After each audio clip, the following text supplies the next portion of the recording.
You can't be out here looking crusty, misrepresenting the beard community. Tube Nation, what's going on? It's your boy Big Vic. Welcome back to Beards Tech and Tacos. So real quick, I want to talk about the guy who's worried about his beard. You're beginning in the beard game, and you're like, what should I do? How much should I spend? Where am I at? Well, let me give you 3 different scenarios on what you should do based on my suggestions if you're trying to grow your beard and you're getting to this. So let's go. First off, if you are a casual beard guy, you do it very casual and you're not sure if you're going to take it serious and do it long term, do not go out and buy one of these 2 kits. All right, you're going to spend crazy money. This is 45 bucks. This is just a sample kit. And this one is 30 bucks right here. So I would suggest something like this. Of course, I'm a big fan of touchbodyworks beard balm.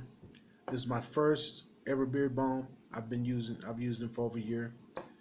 Great product, but it's only 11 bucks plus shipping. Now, if you're a little bit more serious and you're like, I'm not ready to go all in yet, and you're not sure how your beard grows, so you don't want to spend crazy money, then I would go with something like the Royal Main kit right here. Like I said, it's 30 bucks. You get basically a beard balm, you get an oil, and you get a beard wash.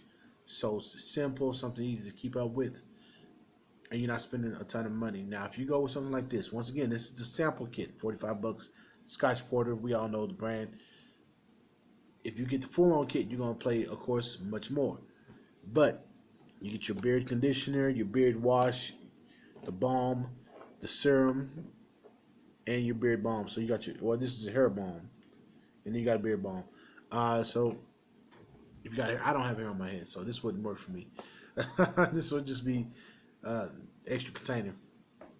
This is for the serious beard guy, the guy who's growing it, full time, year round, is going to keep it for many years. Then I'd go with something like that. But once again, you know what you're going to do with your beard. Keep it at the level you're comfortable with, because this can get expensive.